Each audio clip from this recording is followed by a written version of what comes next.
शिला प्रभुपाद की जय।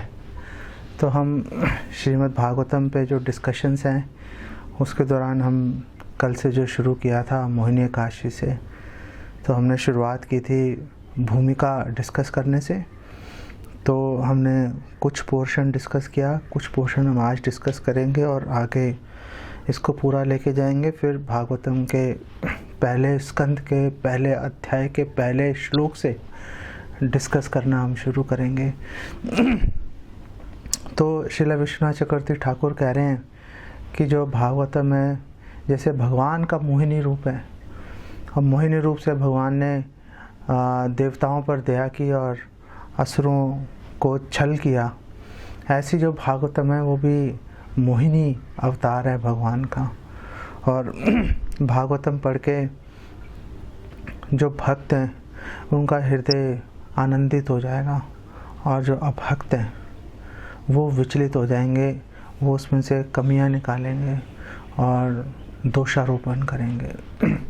और दूसरी बात ये हमने डिस्कस की थी कि श्रील प्रभुपाद ने हमें बताया कि जो भागवतम है उसको सुनने के लिए हमें एक भक्त भागवत से सुननी पड़ेगी। भक्त भागवत कौन है? भक्त भागवत वो है जो भागवतम को चरितार्थ करके दिखा रहा है, अपने जीवन में ही उतार के कि आखिर जो भागवतम की शिक्षाएं हैं, जो कथाएं हैं, वो एक भक्त के जीवन में कैसे दिखाई देती हैं। वो जो व्यक्ति चरितार्थ कर दे उसको भक्त भागवत कहते हैं। और इसको सर्वोत्तम तरीके से चरितार्थ करने के लिए भगवान खुद ही आ गए चैतन्य महाप्रभु के रूप में।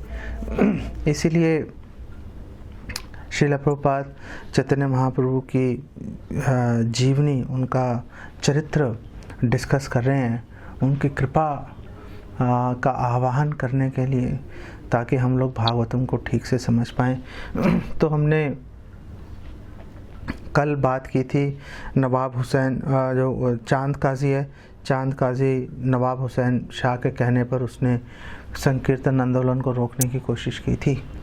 तो चैतन्य महाप्रभु ने जाकर उससे चर्चा की और फिर गौ हत्या पर भी उस दौरान दोनों के अंदर आपस में डिस्कशन हुई थी। वो हमने कल के लेक्चर में हमने बात किया था डिस्कशन में। तो आज हम इसको आगे बढ़ाते हैं। तो श्रील प्रभुपाद बोल रहे हैं कि आखिर चैतन्य महाप्रभु आए क्यों यहाँ पर? आखिर भगवान तो बिना बुलाए थोड़ा ना आते हैं, किसी ने तो बुलाया होगा भगवान को।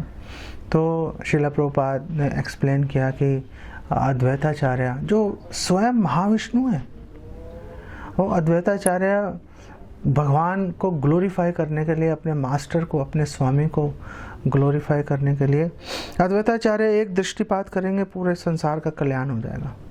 लेकिन अद्वैताचार्य ने कहा नहीं, ये कार्य जो है वो भगवान कृष्ण स्वयं आके करेंगे तो ज़्यादा अच्छा लगेगा। जैसे हनुमान जी जब गए थे लंका, तो हनुमान जी ने बोला था माता सीता को, क्या हो आप मेरी पीठ पे बैठ जाओ, मैं आपको लेके चलता हूँ मैं, और आपका आज ही भगवान से मिलन हो जाएगा। तो माता सीता ने बोला देखो इसमें कई प्रॉब्लम्स हैं, और उन्होंने पहली प्रॉब्लम बताई कि तुम इतनी स्पीड से जाओगे और मैं नीचे गिर गई और तुम जब जाओगे और गर्जन करते हुए जाओगे तुम, तो राक्षस तुम्हारे पीछे लग जाएंगे, तुम मुझे संभालोगे या राक्षसों से लड़ाई करोगे। और फिर दूसरा कारण उन्होंने बताया कि मैं पर पुरुष का स्पर्श नहीं करती मैं। तो उन्होंने बोला रावण भी तो लाया था, बोला वो तो ज़बरदस्ती लाया था भाई, मेरा उसमें कोई मेरी इच्छा थोड़ी ना थी, लेकिन मैं स्वेच्छा से किसी पर पुरुष का मैं स्पर्श नहीं कर सकती। और तीसरा सबसे मुख्य कारण उन्होंने बताया कि भगवान स्वयं आएंगे और जब रावण का स्ववंश विनाश कर देंगे, तो जो भगवान की ख्याति होगी उससे मैं भगवान को वंचित नहीं करना चाहती। मैं चाहती हूँ कि भगवान का यश, हर तरफ भगवान का यश फैल जाना चाहिए।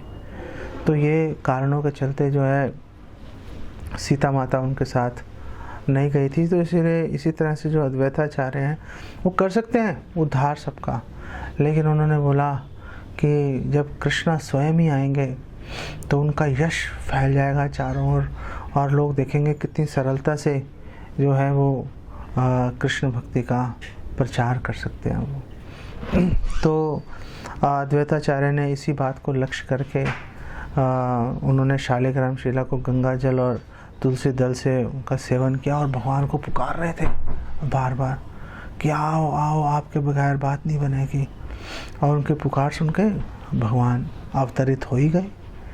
और हमने बात भी की थी कौन सी डेट को अवतरित हुए थे, 18 फरवरी 1486 1486 को भगवान अवतरित हुए थे। तो भगवान अवतरित हो गए तो वहाँ पर चैतन्य महाप्रभु बचपन में निमाई के नाम से प्रसिद्ध थे, फिर निमाई पंडित के नाम से, और फिर चैतन्य महाप्रभु के नाम से उनको सब जगह विख्यात थे वो। तो निमाई जो है जब छोटे बालक थे तो एक बार उनके घर में एक भ्रमणकारी स्वपाकी ब्राह्मण आया, और उनके पिता जगन्नाथ मिश्र का स्वभाव था कि कोई भी वैष्णव आएगा, साधु आएगा, उनको अपने घर में आमंत्रित करके उनका सत्कार करेंगे। तो जब वो ब्राह्मण आया तो उन्होंने जगन्नाथ मिश्र ने उनको बोला कि आप आइए प्लीज़, घर पे आप भिक्षा ग्रहण कीजिए। भिक्षा का मतलब उन दिनों जो प्रचलन में चल रही थी बात, भिक्षा का मतलब है कि आप प्रसाद ग्रहण कीजिए। तो ब्राह्मण ने कहा मैं आ तो जाऊंगा, लेकिन मेरी शर्त है कि मैं खुद ही बनाता हूँ, मैं किसी के हाथ का बना हुआ नहीं खाता मैं। तो उन्होंने बोला हाँ कोई बात नहीं, हम आपको सामान सारा दे देंगे, आप रंधन आप खुद रसोई बना लीजिएगा और उसके आप भोग वगैरह ला के आप ग्रहण कीजिए। तो ब्राह्मण आया, ब्राह्मण ने बहुत ही प्रसन्न चित्त होकर ब्राह्मण ने भोजन बनाया, भगवान के लिए भोग बनाया और भगवान के सामने उसने ब्राह्मण ने रखा, और उसने भगवान का आह्वान किया मंत्रों से कि हे भगवान आप आके भोग लगाओ। और छोटा सा निमाई आया और आके भोग खाना शुरू कर दिया। और ब्राह्मण ने देखा हाय हाय ये क्या कर दिया तुमने, सारा भोग नष्ट कर दिया, दुष्ट बालक। उसको खूब डांटा। जगन्नाथ मिश्र जो है वो आए, उन्होंने भी पकड़ा निमाई को, बोला क्या इतनी शरारत कर रहे हो तुम, ये वो डांट डपट की। तो ब्राह्मण ने बोला कि शायद मेरे भाग में आज भूखा रहना ही लिखा है। तो जगन्नाथ मिश्र ने कहा नहीं आप प्लीज़ एक बार और बनाओ, आप अगर आप नहीं खाओगे तो हमें बहुत बुरा लगेगा। तो ब्राह्मण ने दोबारा बनाया और उनको ले जाके बंद कर दिया निमाई पंडित को, निमाई को कमरे में। और जब ब्राह्मण ने दोबारा बनाया और भोग लगाया और वापस किसी को पता नहीं कहाँ से वापस आए निमाई और भोग खाना शुरू कर दिया। ब्राह्मण बोला हाय ये क्या हो गया, 2 बार ही कर दिया ऐसा आपने, ये तो बहुत ही ख़राब बात है। अब मुझे पता चल गया कि मुझे आज भूखा ही रहना है। तो विश्वम्भर आ गए वहाँ पर और बहुत ही गंभीर स्वभाव के थे। विश्वम्भर को देखते ही ब्राह्मण जो है वो एकदम से आश्चर्यचकित हो गया, रात भी हो गई थी। तो विश्वम्भर ने कहा प्लीज़ आप हमारे कहने से एक बार और बना लीजिए आप। तो ब्राह्मण ने बनाया और निमाई को कुंडे लगा दिया। रात हो गई, सारे लोग सो गए घर के, और निमाई अंदर दरवाजे में बंद, और सब लोग सो गए। जब उसने भोग लगाया भगवान को, निमाई वापस आके खाना शुरू कर दिया और उसने ज़ोर ज़ोर से शोर मचाया, तुम बार बार आके भोग को ख़राब कर रहे हो। उसने बोला भाई तुम खुद ही बुला रहे हो, मैं क्या करूँ, तुम बुला रहे हो कि आके खा लो, तो मैं आ जाता हूँ खाने के लिए, अब आ गया तो तुम मुझे दोष दे रहे हो, क्या मतलब आपका। तो फिर निमाई ने उस ब्राह्मण पर बड़ी दया करके को अपने स्वरूप के दर्शन दिए। तो ब्राह्मण कृतार्थ हो गया और निमाई ने बोला देखो किसी को बताना नहीं। तो ब्राह्मण ने भी बोला चलो नहीं बताऊंगा, एक शर्त है। और ऐसा तो नहीं बोला था, मैं तो ऐसे मजाक में बोल रहा हूँ। तो ब्राह्मण ने कहा कि आप प्लीज़ मुझे नवद्वीप में रहने की आप अनुमति दीजिए ताकि मैं आपके दर्शन करता रह सकूं। और महाप्रभु ने अलाउ कर दिया था उसको। तो ऐसी लीलाएं कर रहे थे। फिर जब संकीर्तन आंदोलन शुरू हो गया तो चैतन्य महाप्रभु नित्यानंद प्रभु और हरिदास ठाकुर को भेजते थे, जाओ जाके प्रचार करके आओ और मुझे रिपोर्ट दिया करो आके। तो जगाई मधाई का सामना हो गया नित्यानंद प्रभु और हरिदास ठाकुर का। और नित्यानंद प्रभु बड़ी निडरता से गए जगाई मधाई के पास, उनको बोला हरि नाम लो। वो नहीं तरफ हरि नाम अभी लेते हैं, भागे उनको मारने के लिए। और नित्यानंद प्रभु हरिदास ठाकुर भागे वहाँ से जान बचा के। तो महाप्रभु को रिपोर्ट सबमिट की उन्होंने शाम को कि ऐसा हुआ था। महाप्रभु ने कहा बहुत अच्छा, आपने अपने मन में उनके कल्याण का आपने निर्णय ले ही लिया है, तो उसका कल्याण हो ही जाएगा, इसमें कोई शंका नहीं है। अगले दिन नित्यानंद प्रभु फिर पहुंच गए उनके पास, दोनों के पास। आप नाम लीजिए, हरि नाम लो, हरे कृष्ण मंत्र बोलो। माधव मधाई था, उसने वो मटका पड़ा हुआ था, उठा के नित्यानंद प्रभु के सिर पे दे मारा। फिर खून की नदियाँ बहनी शुरू हो गई। फिर दोबारा से मारने लगा। जगाई ने बोला अरे भाई मार तो दिया, अब क्या जान से मारेगा क्या भाई, छोड़ दे कोई बात नहीं। महाप्रभु को पता चला, महाप्रभु आ गए वहाँ पर। चक्र चक्र सुदर्शन चक्र का आह्वान कर लिया, सुदर्शन चक्र आ गया। और महाप्रभु ने बोला जाओ इसको मार दो दोनों को। सुदर्शन चक्र जा ही नहीं रहा। ये कभी हुआ ही नहीं था कि भगवान ने कभी सुदर्शन चक्र को आज्ञा दी और नहीं गया हो, अपना काम पूरा करके नहीं आया हो। महाप्रभु हैरान हो गए, क्यों नहीं जा रहा। नीचे देखा तो नित्यानंद प्रभु ने उनके चरण पकड़े हुए थे कि प्लीज़ आप पापियों को मारने नहीं, आप उनकी जो चेतना है उसको सुधार के उनको शुद्ध भक्ति देने आए हो। और जब ये सारा दृश्य चल रहा था, जगाई मधाई ने देखा क्या हो रहा है, हमने इसको मारा और यही हमारे प्राण बचाने के लिए उनके पैर पकड़ रहा है। तो उनका हृदय द्रवित हो गया और उन्होंने नित्यानंद प्रभु से क्षमा मांगी। चैतन्य महाप्रभु ने गले लगा लिया, उनको उद्धार कर दिया। एक शर्त पर उन्होंने बोला था देखो दोबारा पाप मत करना। ये कंडीशन उन्होंने हमेशा लगाई कि चलो तुम्हारे जो पाप है वो तो हम झेल लेंगे, हम उद्धार कर देंगे। दीक्षा काले शिष्य करे आत्मसमर्पण, सही काले कृष्ण तारे करे आत्मसम। जब एक भक्त गुरु के प्रति आत्मसमर्पण करता है तो भगवान कृष्ण उसके सारे पाप हर के उसको एकदम शुद्ध बना देते हैं। अब वो उस पर निर्भर करता है कि वो आगे पापों में रत होता है कि नहीं रत होता है। ऐसे ही नित्यानंद प्रभु ने एक डाकू का उद्धार किया था। वो डाकू भी लूटने आया था, अंधा हो गया और जैसे ही लूटने के लिए जाता था अंधा हो जाता था। तो कांटों में गिर गया, बड़े हालत ख़राब हो गई उसको। तो नित्यानंद प्रभु ने दया करके उसका उद्धार किया। और नित्यानंद प्रभु ने कहा देखो तुम्हारे सारे पाप मैं सहन कर लूँगा, शर्त एक किया कि आगे से पाप नहीं करोगे तुम।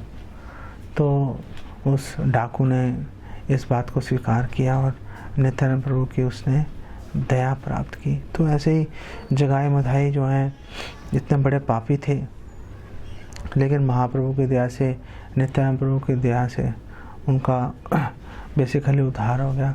इसी तरह से श्रील प्रभुपाद बता रहे हैं कि संकीर्तन के दौरान भक्तों को भूख लग रही थी, तो चैतन्य महाप्रभु ने एक आम की गुठली ली और बोई, और देखते देखते आम का पेड़ उग गया। और आम का पेड़ उग गया, उस पर आम उगाए। और वो जो आम ऐसे थे कि उनमें ना तो गुठली थी ना छिलका था, ये गूदा ही गूदा। उसको पकड़ो, पूरा रस टपकना शुरू और अमृत जैसा उसका स्वाद, और जितने मर्जी तोड़ लो ख़त्म ही नहीं होंगे। तो जब भक्त हैं वो 1 साल तक उस वृक्ष से आम तोड़ के खाते रहे। कोई ऑफ सीज़न ऑन सीज़न का कोई चक्कर नहीं है, क्यों ऑफ सीज़न है कैसे आए होंगे भैया। 1 साल तक उन्होंने बाकायदा तोड़ा। और नवद्वीप, आप अगर नवद्वीप की परिक्रमा करेंगे तो वहाँ पे एक स्थान आता है आम घटा, जगह का नाम है, वहाँ पर आप जाएंगे। वो स्थान है जहाँ पर उन्होंने उसको बोया था। और जो भक्त हैं वो वहाँ की जो रज है उसके अंदर खूब लौटते हैं, उस रज के अंदर महाप्रभु की कृपा को प्राप्त करने के लिए। ऐसे एक बार महाप्रभु निमाई पंडित जो हैं, अब उन्होंने चतुष्पाठी खोल ली थी, एक स्कूल खोल लिया था उन्होंने। तो पढ़ाते थे उसमें, और व्याकरण, हर व्याकरण का शब्द कृष्ण से कनेक्ट करके बता रहे थे। तो एक बार महाप्रभु निमाई पंडित बैठे थे गोपी भाव में, और गोपी भाव में बैठे हुए और गोपी गोपी बोल रहे थे। तो एक स्टूडेंट आया, उसने बोला, अरे तुम ये गोपी गोपी क्या बोल रहे हो, तुम कृष्ण कृष्ण बोलो। चैतन्य निमाई पंडित, अरे कृष्ण का लंपट है वो कृष्ण, उसका नाम क्यों लूँ, तुमने आके उसका लंपट का नाम ले दिया, मेरा मन खराब कर दिया। और भागे उसके पीछे मारने के लिए। वो भागा जान बचा के अपनी स्टूडेंट, और जाके अपने दोस्तों के साथ मिला वो, और बताया कि वो तो पागल हो गया, हमें मारने के लिए आ रहा था मेरे को। तो सारे छात्रों ने सोचा कि अगली बार जब ऐसा कोई वो चेष्टा करेंगे निमाई पंडित, तो हम उनको सबक सिखाएंगे, हम पीट देंगे उनको। और जब चैतन्य महाप्रभु को इस विषय में उनको जानकारी प्राप्त हुई तो उनको बड़ा दुख हुआ, और चैतन्य महाप्रभु ने सोचा कि ऐसे लोगों के उद्धार का एक ही रास्ता है कि संन्यास ले लूँ। महाप्रभु ने भी 24 साल पूरे नहीं किए थे, तो महाप्रभु ने उस क्षण ये निर्धारित कर लिया था संन्यास लेने के बारे में, और उन लोगों के उद्धार के लिए जो उनके शत्रु हैं, जो लोग निमाई पंडित से, महाप्रभु से जो लोग ईर्ष्या कर रहे हैं, जो भक्तों से ईर्ष्या कर रहे हैं, उनको नीचे गिराने के लिए हमेशा प्रयासरत रहते हैं, ऐसे लोगों के कल्याण के लिए महाप्रभु ने सोचा कि मैं संन्यास ले लेता हूँ, और संन्यास लूँगा तो ये लोग भी सन्यासी के सामने सब झुकते हैं, इनको भी झुकना पड़ेगा। तो जब ये झुकेंगे तो इनको सुकृति प्राप्त होगी, भक्ति में उन्नति करेंगे, ये भगवत धाम जाने का रास्ता खुल जाएगा। ऐसी विचार महाप्रभु अपने मन में ला रहे थे। तो तभी उन्हीं दिनों वहाँ पर केशव भारती आए, और केशव भारती के सामने महाप्रभु ने संन्यास लेने का अपनी इच्छा प्रकट की थी, और केशव भारती ने अपनी स्वीकृति प्रदान कर दी थी। और उस स्वीकृति प्रदान करने के बाद एक दिन चैतन्य महाप्रभु चुपके से निकल गए थे, और नित्यानंद प्रभु, चंद्रशेखर आचार्य और मुकुंद दत्त के साथ में वो गए थे संन्यास लेने के लिए कटवा। और कटवा संन्यास लेने गए तो वहाँ पर केशव भारती से उन्होंने संन्यास लिया, और संन्यास लेकर महाप्रभु वहाँ से वृंदावन की ओर प्रस्थान कर रहे थे। और वृंदावन महाप्रभु जा रहे थे तो राढ़ देश से होते हुए जा रहे थे, और उस रास्ते में चलते हुए पूरी तरह से वो मग्न थे कृष्ण नाम लेने के अंदर। और संन्यास मंत्र जो अवंती ब्राह्मण ने बोला था कि एतांस आस्थाए परात्मनिष्ठा, कि जो परम भगवान में निष्ठा अपनी निवेशित करके अध्यासितम पूर्वतम महर्षि भी, कि पहले भी बहुत सारे जो साधु हैं, महात्मा हैं, भक्त हैं, वो पहले भी भगवत धाम जा गए हैं। अहम तरिष्यामि दुरंत पारम, मैं भी इसमें से इस भवसागर को पार कर जाऊंगा, मुझे इसमें कोई शंका नहीं है। तमो मुकुंद आग्रे निषेव एव, जब मैं मुकुंद के चरणों में अपना पूरा मन, अपनी चेतना निवेशित करके मैं भी बाहर निकल जाऊंगा। ये श्लोक का उच्चारण करते करते महाप्रभु चल रहे हैं राढ़ देश में। और राढ़ देश का मतलब है जहाँ पे गंगा नहीं बहती। तो ये बंगाल और उड़ीसा और कुछ पोर्शन इधर उधर का पकड़ के उसको 2 भागों में विभाजित किया था। जहाँ पे गंगा बह रही है उसको गौड़ देश बोल रहे हैं, और जहाँ पर गंगा नहीं बह रही उसको राढ़ देश बोल रहे हैं। राढ़ देश बेसिकली सिनफुल माना जाता था, और गौड़ देश जहाँ गंगा बह रही है उसको पवित्र माना जाता था।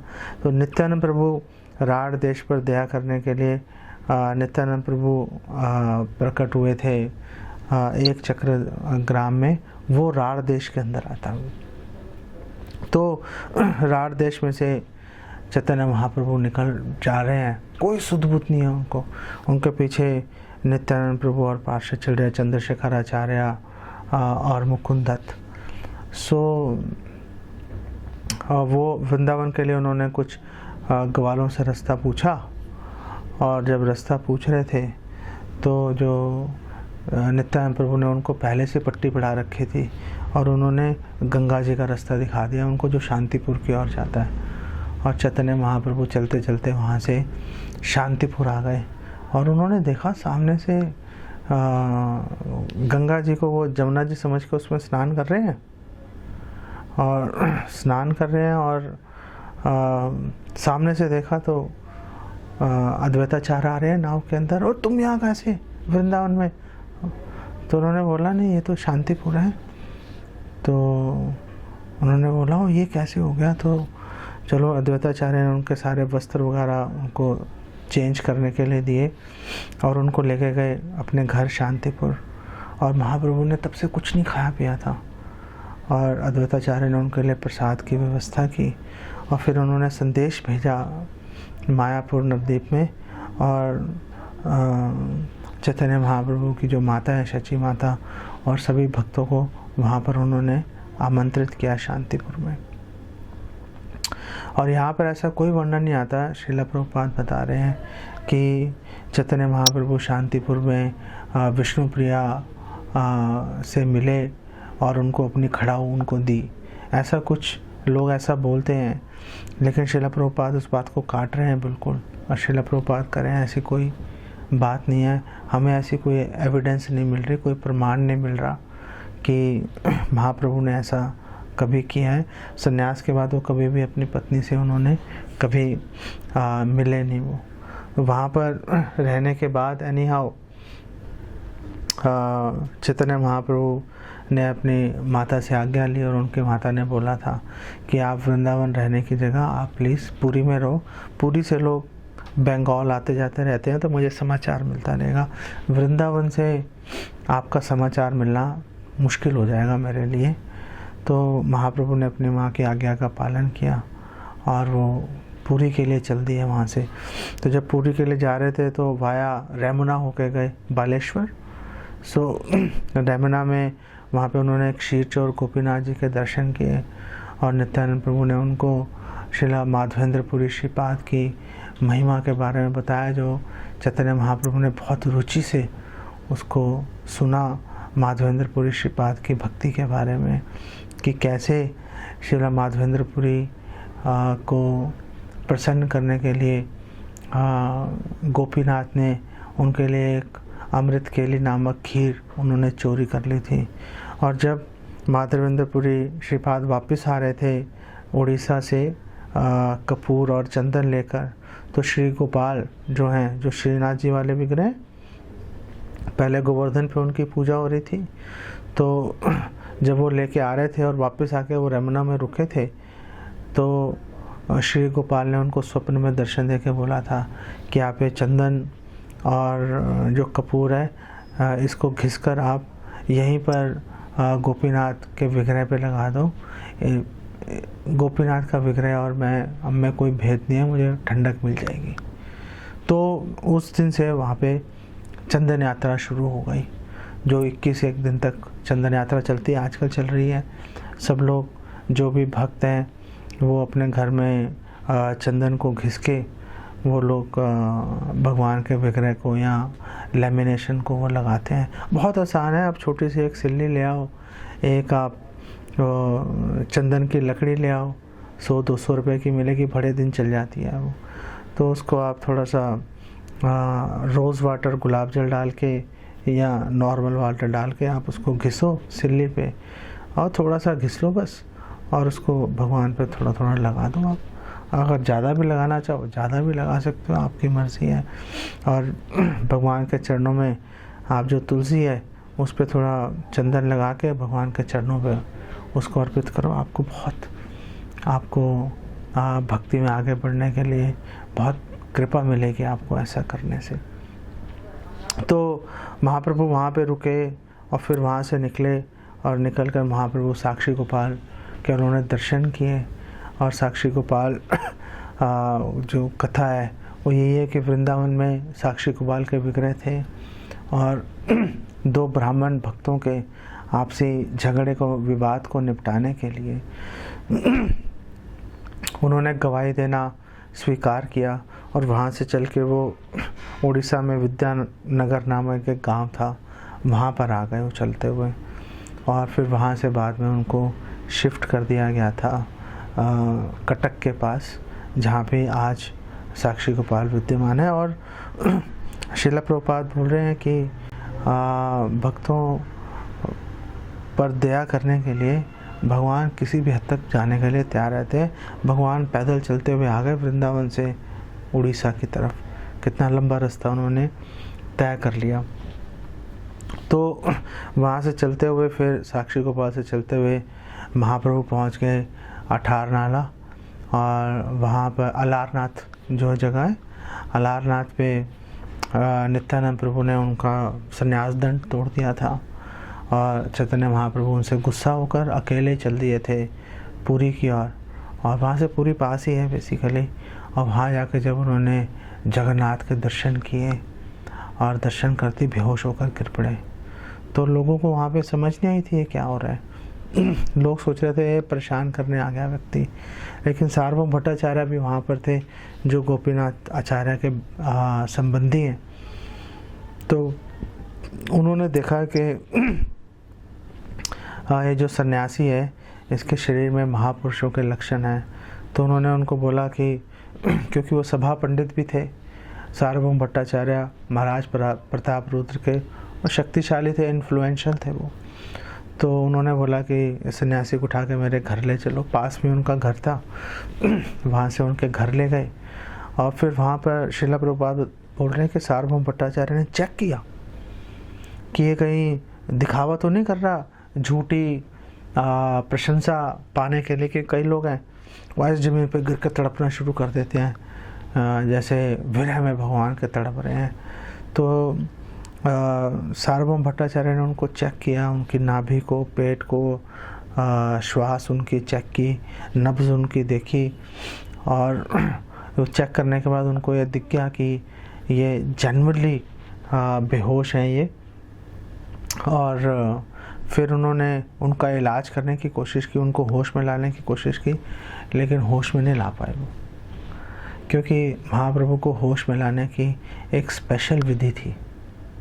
तो इधर नित्यानंद प्रभु और बाकी सब लोग पीछे चलते चलते वहाँ पे पहुँचे, पुरी में मंदिर पहुँचे। तो वहाँ पे लोग आपस में बात कर रहे थे। वो एक सन्यासी आया, इतना सुंदर था, आते गिर गया, बेहोश हो गया, कहाँ गया। तो ये बात करते करते गोपीनाथ आचार्य उनके हाथ लग गए नित्यानंद प्रभु के।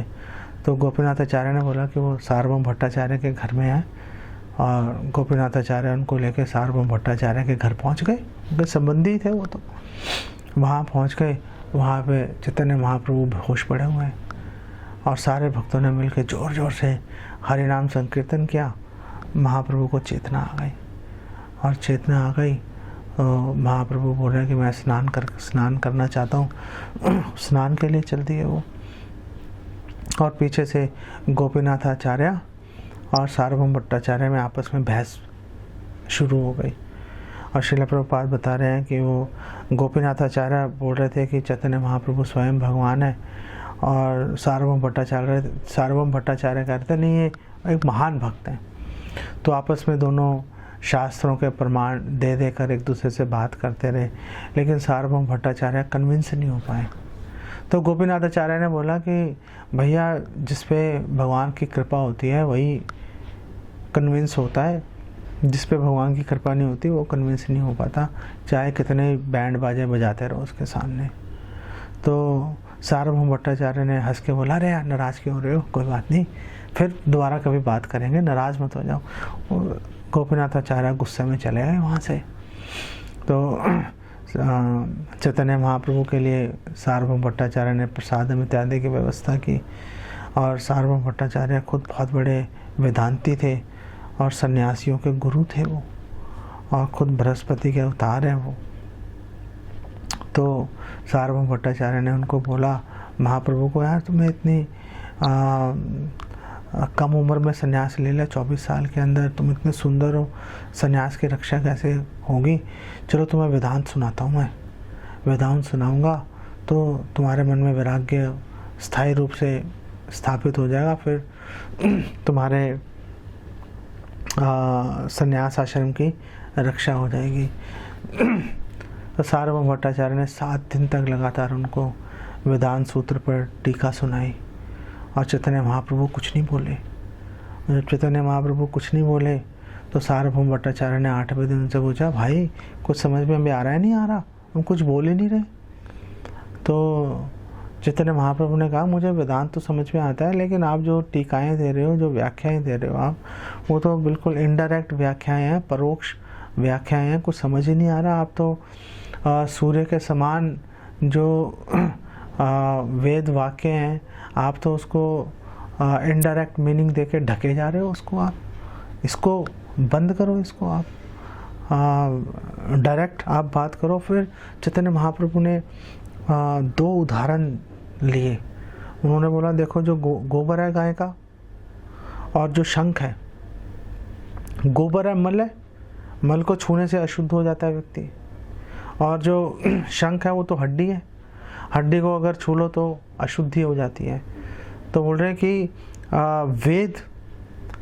वेदों ने हमें बताया कि गोबर और शंख उसको छूने से अशुद्धि नहीं होती, शुद्धि होती है। तो वेदों के प्रमाण पे हम इसको स्वीकार कर लेते हैं कि जो गाय का गोबर और शंख जो है वो शुद्ध है। कई लोग जैसे यवन है, मुस्लिम्स हैं, वो इस चीज़ को कभी एक्सेप्ट ही नहीं करेंगे। वो गांवों में रहने वाले कुछ लोग हो सकते हैं कि वो उसको एक्सेप्ट कर लें, क्योंकि वो तो गांवों में तो लोग गोबर से अपने जो बरामदे हैं, घर को वो लेपते ही हैं उसको। और हमने बंगाल में कई गांवों के अंदर हमने ट्रैवल किया है, वहाँ पे सब लोग गाय के गोबर से अपने बरामदे को लेपते हैं। वो पीछे हम हिमाचल भी गए थे, वहाँ भी लोगों ने गाय के गोबर से अपने पूरे दालान को उन्होंने उसको लीपा हुआ था। एक भी मच्छर, एक भी मक्खी कोई नहीं, और इतनी बढ़िया कोई दुर्गंध नहीं किसी तरह की, और इतना अच्छा लग रहा था उस पर चल के, वहाँ उस पर बैठ के। मतलब दिल्ली में, शहरों में तो आप शायद कर ही ना पाओ, लेकिन गाँवों में तो आज भी जो लोग कर रहे हैं वो आज भी पूरे सुख से उसका आस्वादन कर रहे हैं और निरोगी जीवन जी रहे हैं। इससे कई कितने प्रकार के रोग नहीं आते जो गाय के गोबर से अगर आप लेपन करते हो अपने घर का। हमने तो खुद देखा है कि तो जो लोग गाँवों में रहते हैं वो लोग हो सकता है इस चीज़ को स्वीकार कर लें, लेकिन जो शहरों में रह रहे हैं जिनको ये कॉन्सेप्ट ही नहीं पता, जब तक हम भी गाँवों में नहीं गए थे हमें भी नहीं पता था, जब हमने अपनी आँखों से देखा तो हमें अंदाज़ा हो गया। तो देखना पड़ता है पहले अपनी आँखों से, तो जाके बात बनती है। अदरवाइज़ तो हम सोचे कि थ्योरेटिकल घर बैठे बैठे वो ज्ञान हमें मिल जाएगा, उससे नहीं वो बात बनती।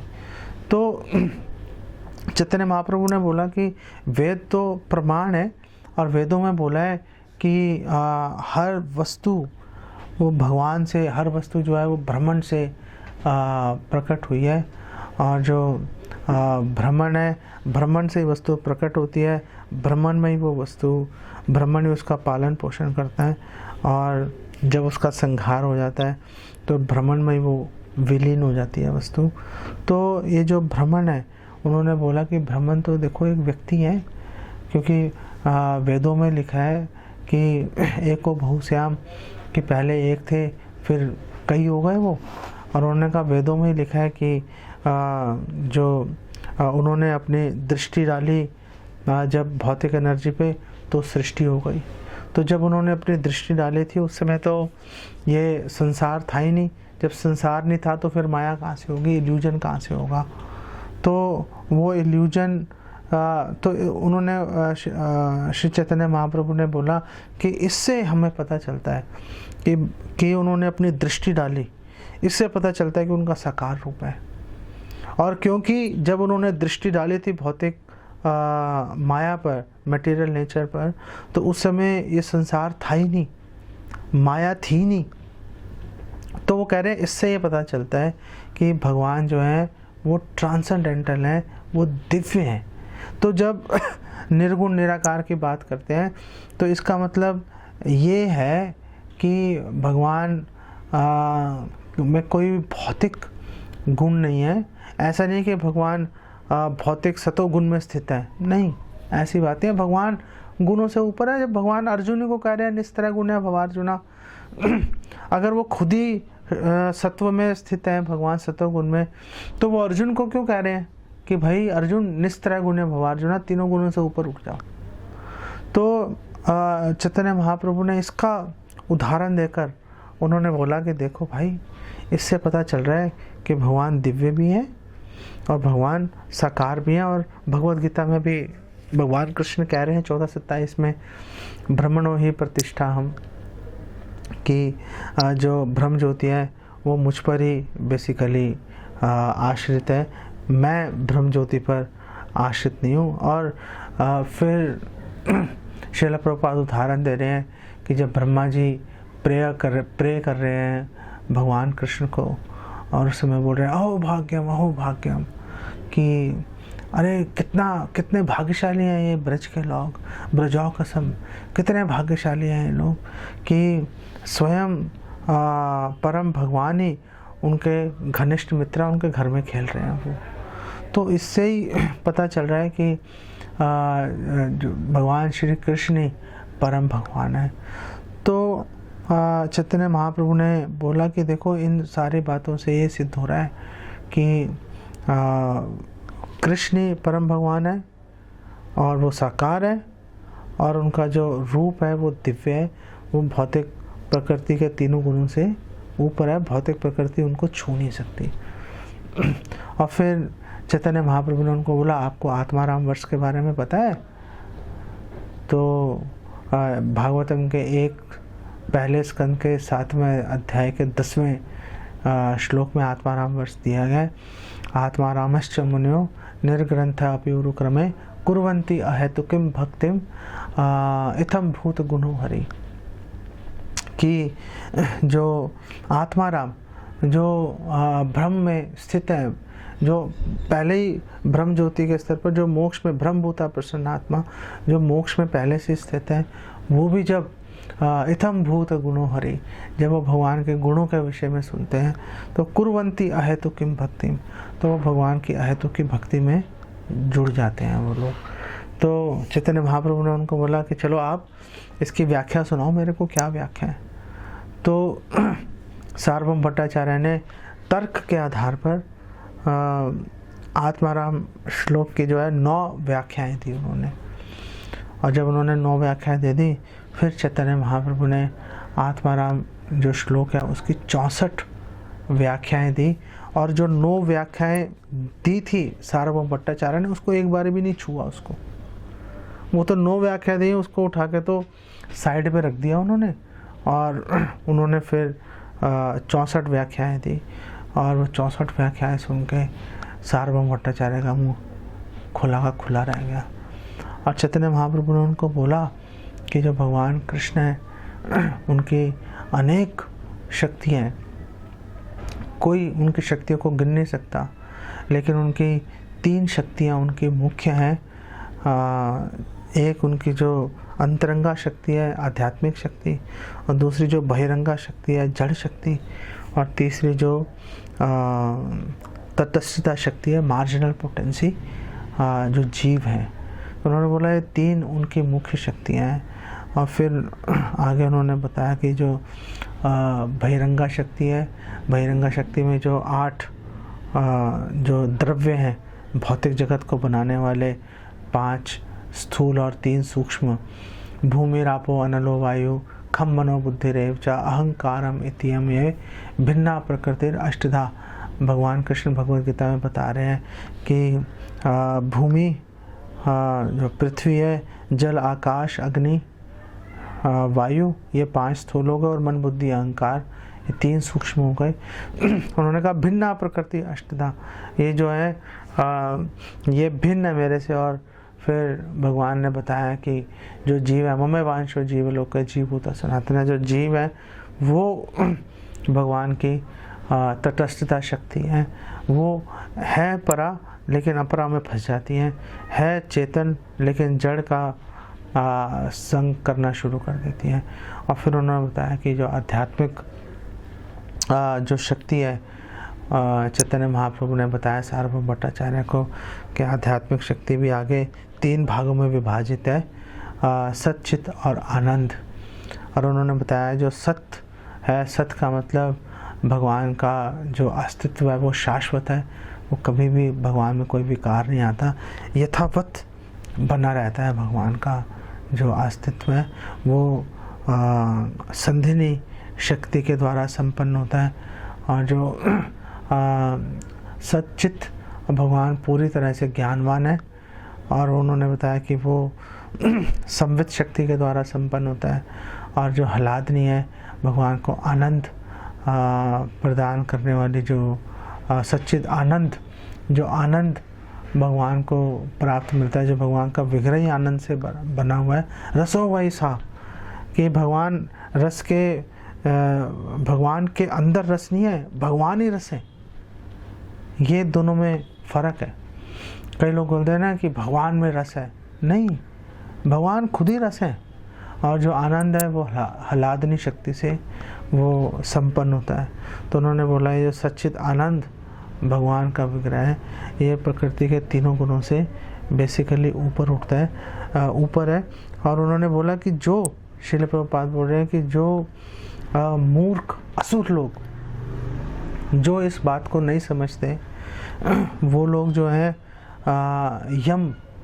यमराज के द्वारा वो लोग दंडित होते हैं। और चैतन्य महाप्रभु ने उनको बोला मायावाद भाष्य सुन ले, हैल सर्वनाश, कि अगर कोई वेदों की मायावाद भाष्य सुन लेगा तो उसका सर्वनाश हो जाएगा। उन्होंने बोला देखो भगवान पूर्ण है, भगवान में, और उस पूर्ण में से आप एक पूर्ण निकाल दो तो भी पूर्ण रहेगा, पूर्ण में पूर्ण डाल दो तो भी वो पूर्ण रहेगा। पूर्ण में कभी कोई विकार नहीं आता, कभी कोई चेंज नहीं आता। और श्रील प्रभुपाद वहाँ पे उदाहरण दे रहे हैं चिंतामणि पत्थर का, पारस पत्थर का, कि पारस पत्थर है, कितने ही आप लोहे से उसको छू दो, वो कितने ही लोहे को सोने में बदल देगा, लेकिन उस पत्थर में कोई विकार नहीं आता, पत्थर जस का तस बना रहता है। ऐसे भगवान है, भगवान में से कितने ब्रह्मांड निःसृत होते हैं, कितने ब्रह्मांड प्रकट हो जाते हैं, लेकिन भगवान जो है उनमें किसी भी तरह का कोई विकार नहीं आता। भगवान हमेशा पूर्ण बने रहते हैं। और चैतन्य महाप्रभु ने बताया कि ये जो संसार है, ये संसार भ्रम नहीं है, ये संसार नश्वर है, टेम्परेरी है। और अगर इस संसार में कोई चीज़ खराब है तो देहात्म बुद्धि है, कि कोई व्यक्ति इस शरीर को यही मानना शुरू कर दे कि मैं ये शरीर हूँ, उससे ख़राब कोई चीज़ नहीं होती। और जो व्यक्ति देहात्म बुद्धि में घुस जाता है वो उसका जो है हालत उसकी बड़ी ख़राब हो जाती है उसकी। और फिर चैतन्य महाप्रभु ने जब ये सारी बातें कर रहे थे तो सार्वभौम भट्टाचार्य ऐसे चुप करके सुन नहीं रहे थे। सार्वभौम भट्टाचार्य ने बहुत से तर्क दिए अपनी बात सामने रखने के लिए, महाप्रभु की बात को काटने के लिए, लेकिन महाप्रभु ने उनके सारे तर्कों को काट के उनको परास्त कर दिया।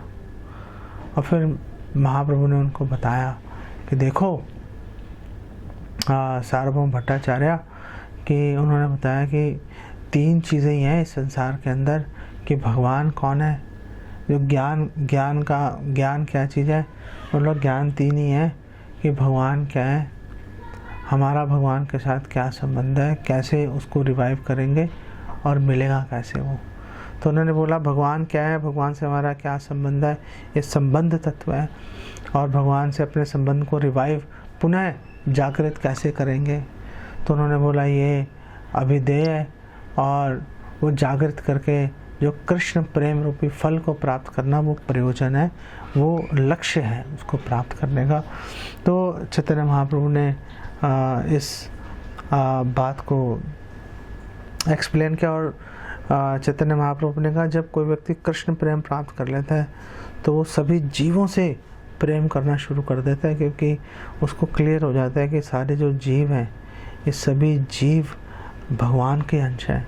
तो जो व्यक्ति भगवान से प्रेम करना शुरू करता है वो भगवान के अंशों से कभी भी ईर्ष्या द्वेष अपने हृदय में नहीं रखेगा। यही एक उत्तम भक्त के लक्षण भी होते हैं। तो सार्वभौम भट्टाचार्य ने बोला तो फिर ये मायावाद सिद्धांत आया कहाँ से? अगर यही बात सही है जो आप कह रहे हो तो फिर सिद्धांत आया कैसे? क्या शंकराचार्य जी ने गलत सिद्धांत स्थापित कर दिया? तो चैतन्य महाप्रभु ने बोला देखो श्रीपाद शंकराचार्य जो है वो तो शिव जी के अवतार हैं और शिव जी को भगवान ने उन्होंने आदेश दिया था, पद्म पुराण में यह अंकित है कि आप जाओ और आप भ्रमित करने वाला सिद्धांत आप प्रस्तुत कर दो ताकि लोग भोग में आसक्त हो जाएं और केवल ताकि भगवान का आइडिया ये था कि लोग के जो निष्ठावान लोग हैं केवल वही भगवान की भक्ति में जुड़े। और जब ये सारी बातें हो गई सार्वभौम भट्टाचार्य पूरी तरह से संतुष्ट हो गए। फिर चैतन्य महाप्रभु ने सार्वभौम भट्टाचार्य को अपना चतुर्भुज रूप और फिर अपना कृष्ण रूपी द्विभुज रूप के उनको दर्शन दिए और सार्वभौम भट्टाचार्य कृतार्थ हो गए और सार्वभौम भट्टाचार्य के शरीर में विकार उत्पन्न हो गए, भक्ति के लक्षण उत्पन्न हो गए। और जैसे ही गोपीनाथाचार्य ने उनको देखा इस घटना के बाद गोपीनाथाचार्य ने तुरंत बोला, ओह लगता है आप पर भगवान की कृपा हो गई है। तो ये लक्षण होते हैं कि अगर कोई भगवान की कृपा प्राप्त कर लेता है तो दूर से दिखाई देना शुरू हो जाता है कि ये अब अलग तरह के लोग हैं। भागवतम में भी हमें इसका प्रसंग मिलता है कि जब ब्राह्मणों के याज्ञिक ब्राह्मणों की पत्नियां जब गई थी अपने घर वालों के मना करने पर भी पीछे से आवाज़ें लगा रहे थे, सुने ही नहीं। और वो थालियों में बहुत ही स्वादिष्ट व्यंजन वो सजाकर गई थी भगवान कृष्ण को अर्पित करने के लिए। और भगवान कृष्ण को उन्होंने बोला था कि अब तो हम आ गई हैं, अब तो हम वापस नहीं जाती। तो भगवान कृष्ण ने कहा नहीं, आप वापस जाओ, आपका कर्तव्य यही है कि आप घर में रहो और मेरा आप ध्यान करते रहो। उन्होंने बोला हम वापस नहीं जा सकते। कोई नदी समुद्र से कोई नदी पहाड़ से एक बार फूट के निकल जाए, आपने नदी को वापस जाते देखा है? कोई नदी वापस में नहीं आती, वो तो समुद्र में विलीन होकर रहती है। अब तो हम तो अब आ गए हैं, अब हम नहीं जाएंगे। और हम जाएंगे किस मुँह से? वो पीछे से आवाज़ें लगा रहे थे और हमने उनकी सुने नहीं, अब हमें थोड़ा ना घर में रखेंगे। तो आजकल के वातावरण की तरह नहीं था। अगर स्त्रियों ने पति की बात नहीं मानी तो उनको काफ़ी मुश्किलों का सामना करना पड़ता था। आज की तरह नहीं है कि जो पति हैं वो स्त्रियों के पीछे दुम हिलाते हुए कुत्तों की तरह चलते हैं। पहले सिचुएशन अलग चल रही थी, आजकल तो नपुंसक होते जा रहे हैं लोग। लॉज भी ऐसे बन रहे हैं कि अगर कोई स्त्री किसी को तंग करना चाहे वो एक झूठी कंप्लेंट भी लिखा दे, बस बैंड बज जाता है सामने वाले का। तो ब्राह्मणों की पत्नियों ने बोला कि वो तो हम वापस तो हमें लेंगे ही नहीं, वो स्वीकार ही नहीं करेंगे, हम तो एक बार छोड़ के आ गए। तो भगवान कृष्ण ने बोला कि मैं सबके हृदय में बैठा हूँ, मेरे से ही सबको प्रेरणा मिलती है, तुम जाओ, तुम्हें कोई भी लांछन नहीं लगाएगा। तो जब वो वापस आ रही थी तो ब्राह्मणों ने देखा उनको, तो वो ब्राह्मणों ने देखा अरे जब गई थी तो कुछ और था, आई हैं तो कुछ और है, ये गई हैं तो बद्ध थी, आई हैं तो मुक्त हैं। तो वो डिफरेंस दिख जाता है, विजिबल हो जाता है वो डिफरेंस। इसीलिए भगवान की भक्ति में जुड़ना और शुद्ध भक्तों का संग करना बहुत महत्वपूर्ण है। इसको आगे कंटिन्यू करेंगे। श्रील प्रभुपाद अभी चैतन्य महाप्रभु की जीवनी बता रहे हैं, तो हम भी बहुत ही संक्षेप में इन सारे विषयों पर चर्चा कर रहे हैं और होपफुली 1-2 क्लासेस डिस्कशन में हम इसको कंप्लीट करके भागवतम के वर्सेस पे चर्चा शुरू कर देंगे। इसको यहीं विराम देते हैं, देख लेते हैं कुछ क्वेश्चन है कि नहीं है। क्वेश्चन नहीं है। हरे कृष्णा। जगत गुरु श्रील प्रभुपाद की जय।